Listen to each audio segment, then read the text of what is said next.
All right, good evening, everyone. My name is Diana Carlos. I'm a BCBA at the Rockledge location of Kaleidoscope Interventions, so thank you for coming tonight. Tonight, I'll be presenting on prompt fading and promoting independence. Before we start, I just wanted to say that we had our grand opening at the Rockledge location this past weekend. And if you haven't checked it out yet, feel free to come on by and schedule a tour. We have academic enrichment, academics for kindergarten through third grade, and also early intervention where we provide ABA therapy.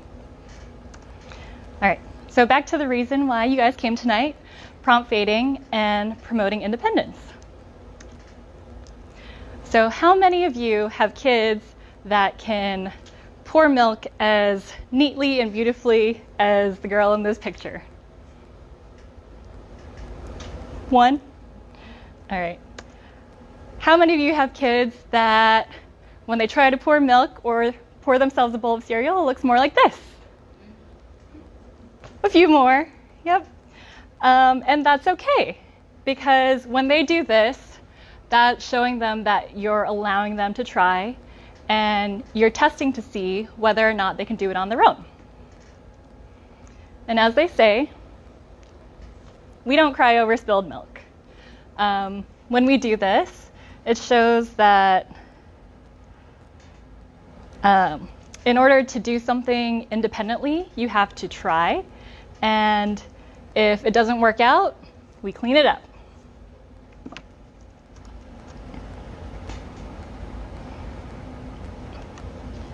All right. So how do I know if my child can do something independently? Does anyone have a guess? Let them live on their own. Yep. You test it. Perfect. In order to figure out whether or not you need to help them or prompt them, you need to see if they can do it on their own. Now, some of your kids might give you a questioning look. Mommy and Daddy usually do this for me, but why are they telling me that I can do it? And that's okay.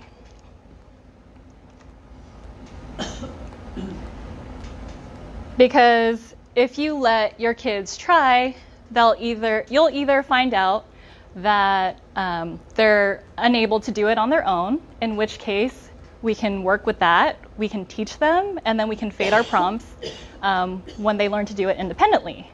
On the other hand, if you let them try and you find out that they can do it on their own, then that's a success for the both of you. All right. So the first step was we test it, right? We let them try it on their own. We see whether or not they're successful or if they're unsuccessful. If they are unsuccessful, we work with that. We then move on to the teaching process, and we do that by prompting them through whatever response it is that you're trying to teach. So what is a prompt?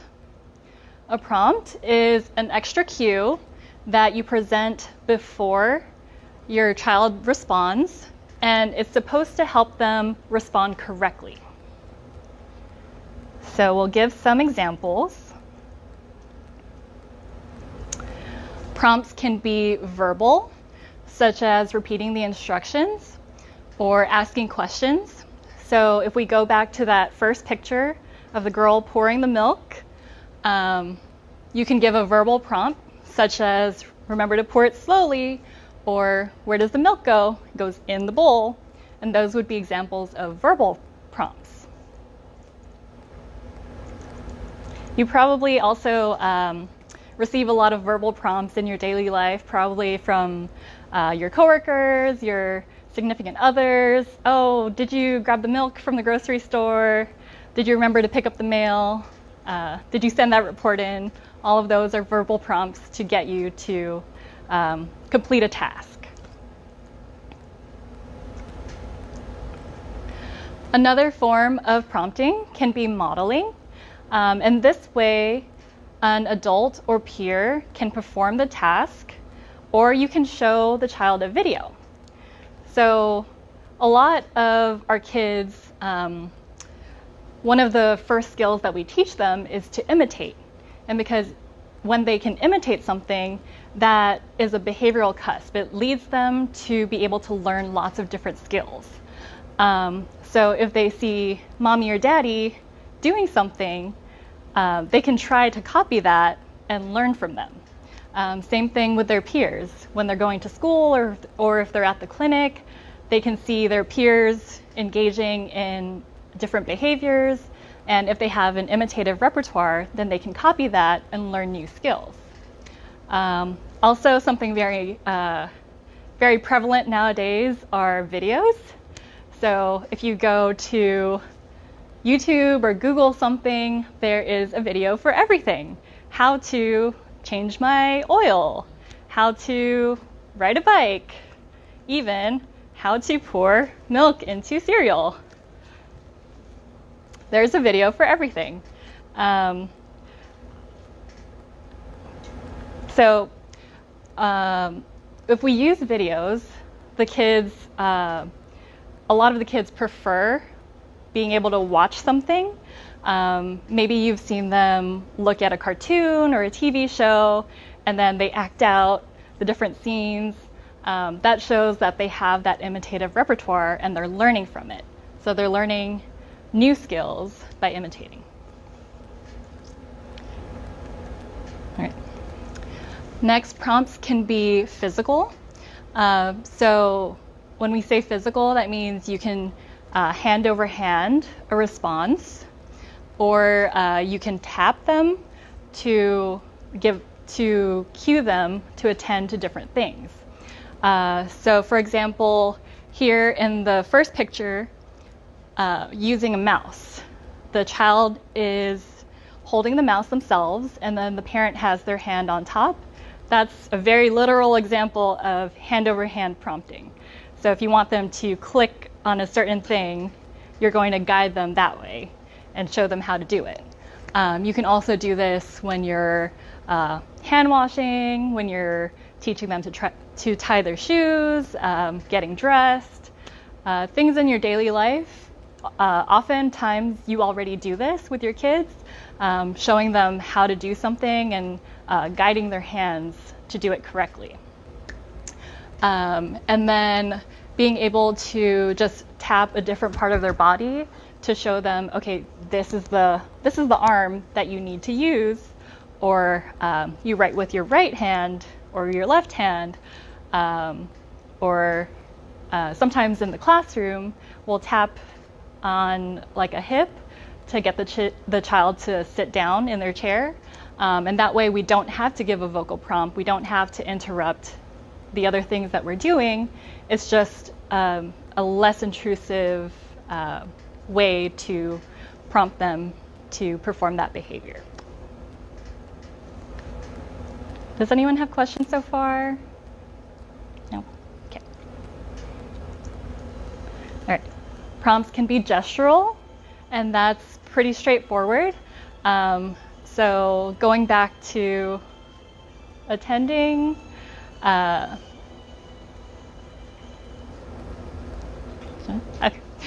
going back to attending to the specific items or specific locations for things, or getting your child to go to a certain place. We use a lot of pointing or motioning or nodding. For example, when you say come here, a lot of people do this. That's a prompt. If you say, can you get the book? And the child's looking around for the book.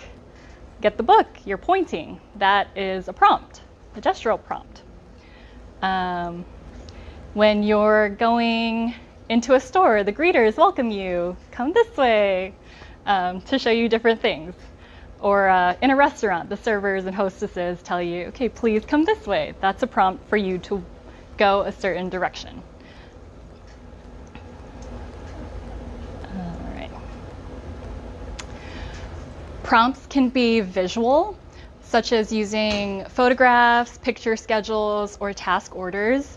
The example we have here is a clock, and it has different sections of the clock colored for different activities.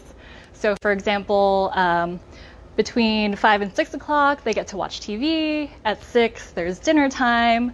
6:30, it's time for homework, and then they get a break, and then they read, and then it's probably bedtime. So using visual prompts allows the child to respond correctly without you having to go through the verbal and physical and gestural if you're not available. This next slide has a combination. Oh, yes, we have a question? Yes, on that previous thing. My question is more about the child, and my daughter's 15, but I've been trying for years to get her to use a picture schedule, such as something like that, where she doesn't look at it, she forgets to look at it, I can have it in front of her face, and it's like she doesn't want to use it. She actually has said to me, she says, I'll remember, but how do I get her to use it and understand that it is only to prevent infection? Okay, that's a good question. I think for a lot of the visual prompts, it needs to be paired with something reinforcing. So for example, with the clock that we have here, the parents or caregivers probably taught them how to use the visual schedule first and provided some kind of reinforcer for that. So whether it's praise or access to something, they got into that routine and then transferred the control over to just the picture so that they could do it independently. Where do you keep it at? Well, I have two. I have one in her bathroom so that, she remembers to do all the bathroom things. Right. Because she forgets. And I've tried using it and I have another one that's in her bedroom, for her bedroom stuff. Okay. But it's like, it's very haphazard. I'll say, did you look? Did you do this? And, she's like, I know to do that, but then she's like, oh, I forgot to floss. Well, go back and floss. Just, it's been going on for years. Yeah. With me having to prompt her in all different ways that really it's just... A lot of times with the visual or pictorial prompts, placement is very important, as the gentleman over here mentioned. So if you have something in the bathroom, like the steps to washing your hands, you want to place it where it's going to be applicable. So next to the sink or like right in front of them, so that when they turn on the water, it's right there. If I forget, I can look at the picture and it'll show me the next step. So that might be something to test out at home. Okay, so this slide is a combination of prompts. So it is a combination of the visual prompts, right? Because it's a poster or it has pictures on there, but it also has textual prompts. And textual prompts are helpful, especially for individuals who are already able to read. A lot of adults use textual prompts. If you write yourself sticky notes, if you type a checklist on your phone, then all of those are textual prompts. Written instructions for how to do things, scripts. Scripts are used a lot for teaching social skills. If kids are learning to have a conversation and they're able to read, you can put an example of a conversation in front of them and practice taking turns and show them the next thing that would be appropriate to say. So that's an example of a textual prompt. You're using this to guide them towards the correct response.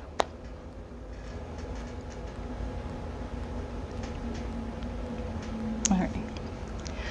Prompts can also be tactile. So this first picture is a timer that vibrates on a certain schedule. And it is used a lot by our therapists, actually. If they're supposed to be taking data every minute or every 5 minutes, then they can have this on themselves, and it's set to that schedule, so it vibrates. When it vibrates, it prompts them to look at a certain thing or a certain client or a specific behavior, and that gets them to write down the correct response of whatever it is that they're observing. Prompts can also be auditory, so different tones. Everyone has a specific ringtone. It might be the generic one that comes with your phone, or you might have a special ringtone for your significant other, or a special ringtone for your work. And those different auditory cues tell you, prompt you as to what's happening or what's next. So in terms of like the auditory cues, like specific alarms, you saw an alarm go off right before we started filming, and it has those different sounds. So you could have one to wake you up in the morning. You could have one to tell you you have a meeting to go to.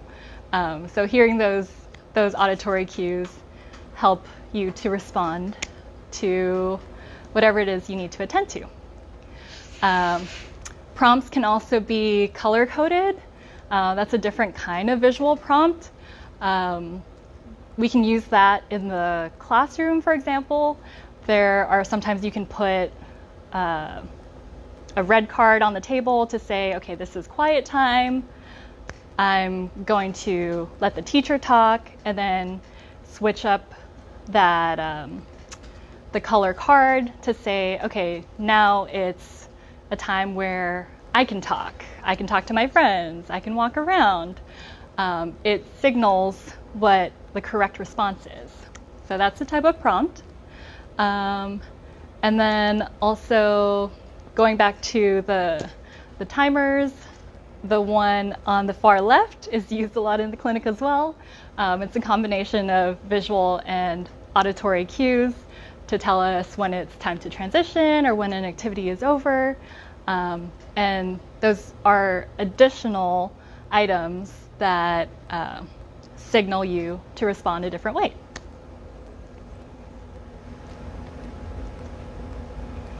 All right. Some helpful guidelines for using different prompting styles. So when you're initially testing whether or not the child can perform the skill, you want to use little to no prompts, right? Because if you're looking to see if they can do it independently, you want to stand back and see if they can do that independently. And then when you're trying to teach them new skills, you're going to provide the most assistance you can to help them succeed, because this produces fewer errors and quicker learning.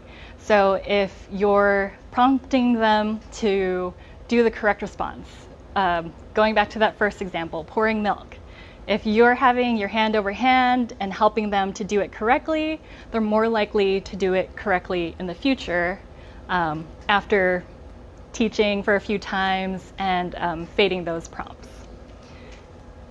And then prompting can be flexible. So it's helpful to provide only what's needed in order for your child to succeed. And when you introduce prompting, you want to fade it and reduce the amount of prompting that you're providing as your child becomes successful. If we prompt for too long, then individuals can get prompt dependent, and they'll wait for someone to help them, right? So next we'll talk about, question 2.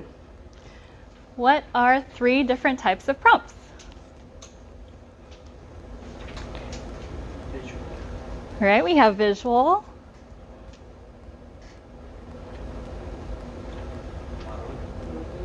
verbal, yep. Anyone else? Textual. Perfect.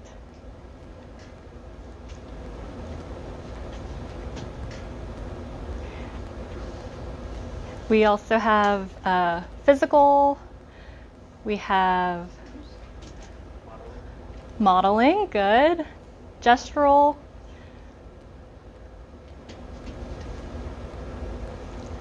There's auditory cues, salience of stimuli, such as with colors. Lots of different things can be used to prompt.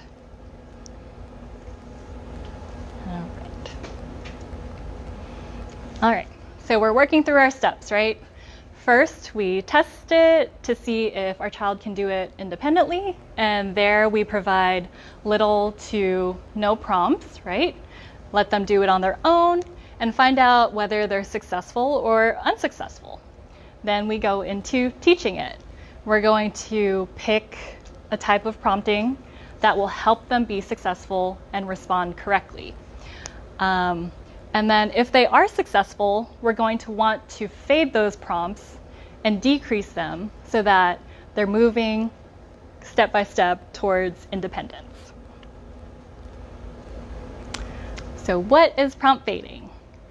If the individual is responding correctly to the natural stimulus or situation or environment, then you're going to slowly decrease the amount of prompting that you're providing. And we can do that. How? So for physical prompting, you can slowly decrease the physical assistance. So for example, if you're teaching them with hand-over-hand prompting, you might hold their hand the first few times. Maybe the next time you're going to lighten on your grip, or you're going to move where your hand is to maybe their wrist or further up their arm just to guide them. And then you're going to maybe just shadow them or kind of be there for support in case they need you. And then you're going to let them do it on their own, right? So you're slowly taking away your presence so that they can move towards independent responding. You can also add a time delay to your prompts. So think about, back to the first example, pouring milk. If you've already decreased all of your physical prompts, you can also increase the amount of time before you provide those prompts. So initially, you might say, oh, I'll help you pour the milk, and do it right away as soon as you see them holding that jug. And maybe they've already been successful that way. You're going to give them a little more time to try it on their own before you step in. Might be 5 seconds, it might be 10 seconds, and then you guide them, or and then you're gonna increase that amount of time. So after 10 seconds, maybe they need a little more prompting. Maybe after 30 seconds, then you're gonna help guide them there. But you're gonna let them try to do it on their own. This can be a little bit hard because when you're trying to get your kids to be more independent, it's also a learning experience for yourself because you want them to succeed and you can kind of anticipate whether or not it's going to work or not. So adding that time delay definitely lets you kind of see how far they can go before you need to step in.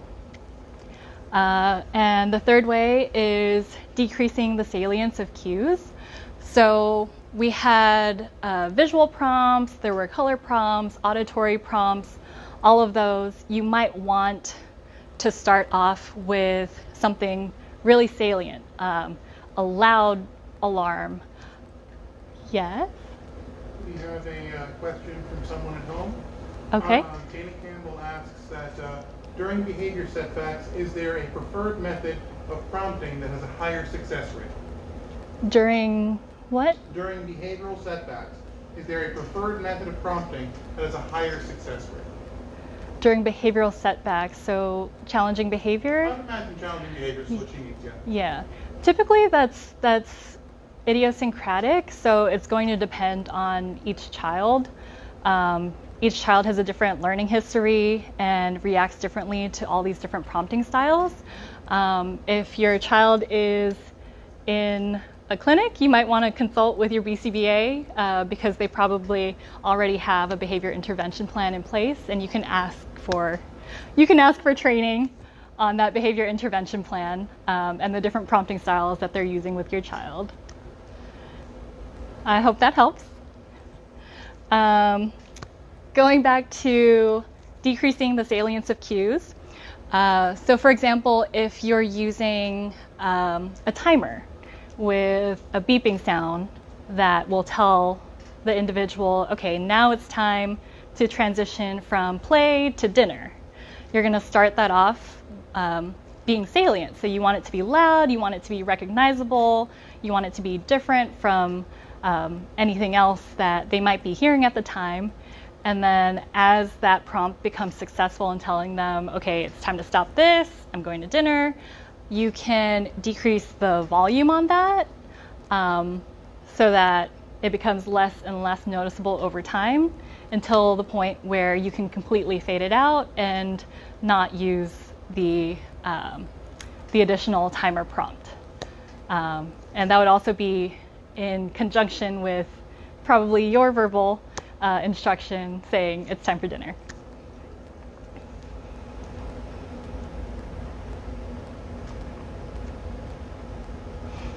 All right, so just to reiterate, an example of decreasing physical assistance, we started off with hand over hand as the most intrusive prompt, and that's because we're teaching a new skill. We already found out that she can't do it on her own, so we're going to guide her to do it successfully.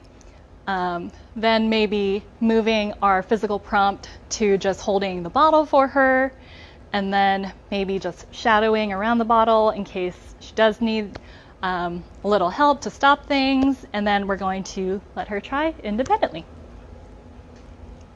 So that's one example of prompt baiting. And then again, adding a time delay before a prompt. We use this a lot with verbal prompts or echoic prompts. So if you're teaching your child to answer a question, for example, what color is grass? Green. You're initially going to start off with telling them that. What color is grass? Green. And then as they answer successfully, you can add a time delay. So what color is grass? Green. Have them say green. And hopefully by the time you get to 5 seconds and they're still responding correctly to that, you can try to just not say anything, and you can ask the question, what color is grass? Hopefully they respond correctly. If not, you can take a step back and provide more of that prompting, decreasing the amount of time between your prompt and the instruction. All right. And then we can also fade our verbal prompts.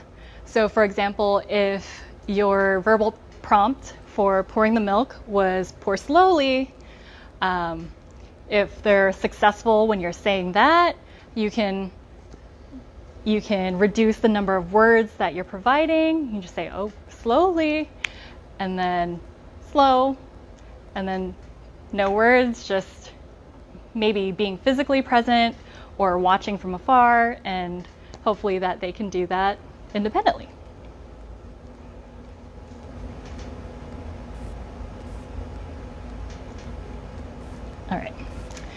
And then prompt fading for visual cues or visual prompts and textual prompts. When it's initially being taught, you're going to start off with something salient, like a big poster right in front of the place where it's applicable, and they're meant to respond a certain way. And then if they're doing that if they're doing that correctly with this large poster here, you can start shrinking that to where it becomes less and less salient, and then hopefully make it from this big poster into a sheet of paper into this smaller card maybe, until the point where you can take that card away and they'll be able to perform the actions independently.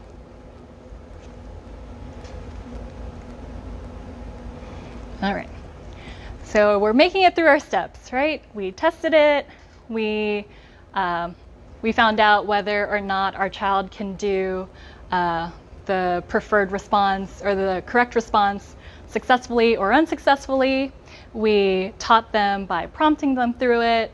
If they were successful, then we faded our prompts.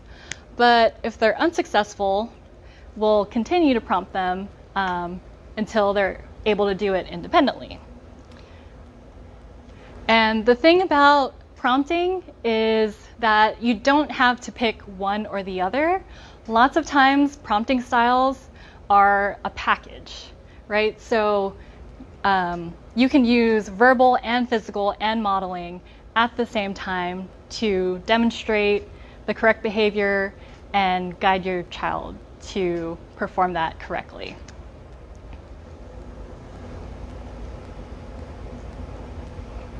All right, question 3. You can combine multiple types of prompts to create a package. True or false? True.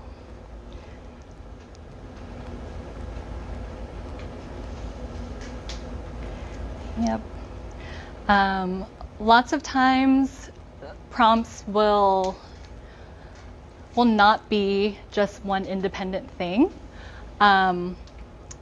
But when we implement a treatment package or a package of prompts together, then we also need to figure out ways to fade each of those types of prompts. Because the more we use, the more support we're giving, and we don't want to create that dependency on the prompting, right? We want to be able to have them respond correctly and then quickly take that away as they're becoming successful.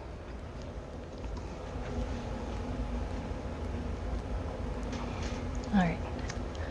Some other prompting guidelines. So when providing reinforcement and we're fading our prompts, we want to provide better reinforcement or more reinforcement for independent responses, because that's what we're trying to promote with our kids. And then when we're prompting and prompt fading, each of these strategies are going to be different for different skills, and depending on the individual, they might respond differently. I think that goes back to the question that was asked by somebody online.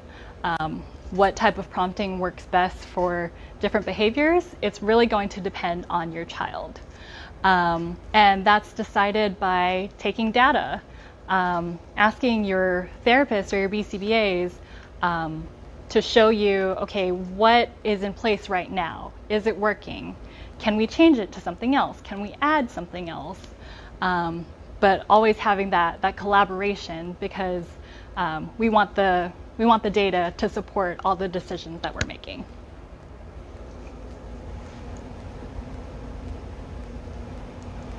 All right.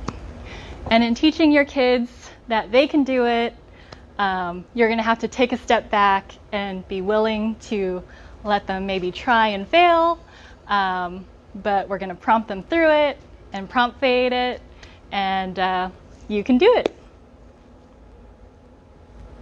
Thank you. If you have any questions, feel free to email me and I'll be happy to help or answer your questions.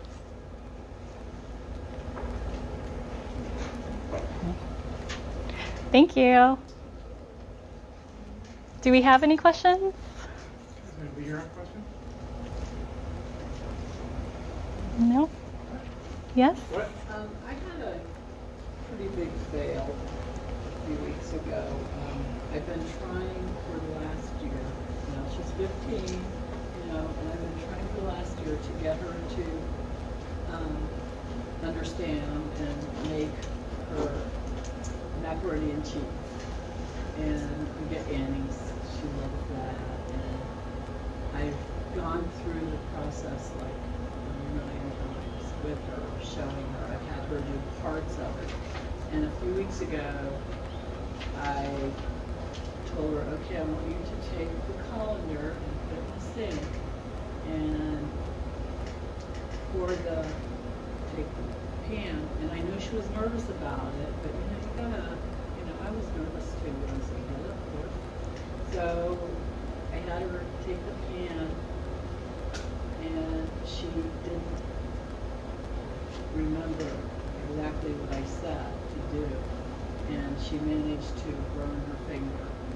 Oh. She refuses to have anything to do with making it now. Like, how can I restart this without? And she freaks out. She's like. Yeah, that's a difficult situation because now cooking has become aversive because she got injured. Yeah, and she hasn't been real excited about messing with the stove at all. Mm-hmm. Over the years. So it's not like she didn't stop everything. Just she won't touch the macaroni and cheese. Okay. She won't touch making that at all. Just use the microwavable kind, so she'll have some success with something that's less potentially painful. It's a good Yeah, idea. start That's a good and idea. back up, then Yeah, restart with with the something. microwavable Annie's Yeah. macaroni and cheese, because then she's making the food and it's successful, but she's not using the stove and hurting herself. Mm-hmm. But Right. she's feeling success because she's feeding herself and making her own food. But the only way to do it isn't something that's so scary and abrasive. I don't make macaroni on the stove anymore. You I'm don't. 42. Let's just to reiterate, because I don't think everyone necessarily online can hear that. She's saying that her child burned her finger when she was making mac and cheese on the stove, so suggested switching to doing it maybe in the microwave as a way to reintroduce that cooking and kind Right. of get success back into it. It's a great idea. Right, that's a great idea. And also, if I never thought of that idea. I was trying to think how to reintroduce what we're doing, what I was doing. Sometimes you got to change it up. Yeah. Change it up, yeah. And also, if your child has a therapist or BCBA, then definitely bring that up to them, and I'm sure they'll be happy to help with like specific ways to reintroduce that and help her gain her independence back. We have one question online. If you could repeat the first question from that, I think she just missed it. The first question. Or if anyone else in the class, anyone who wrote it down? Answer the test. Oh. How do you know if your child can perform a task independently? Okay, there you go. Any other questions? All right. Thank you very much. All right, thank you everybody. Have a good night.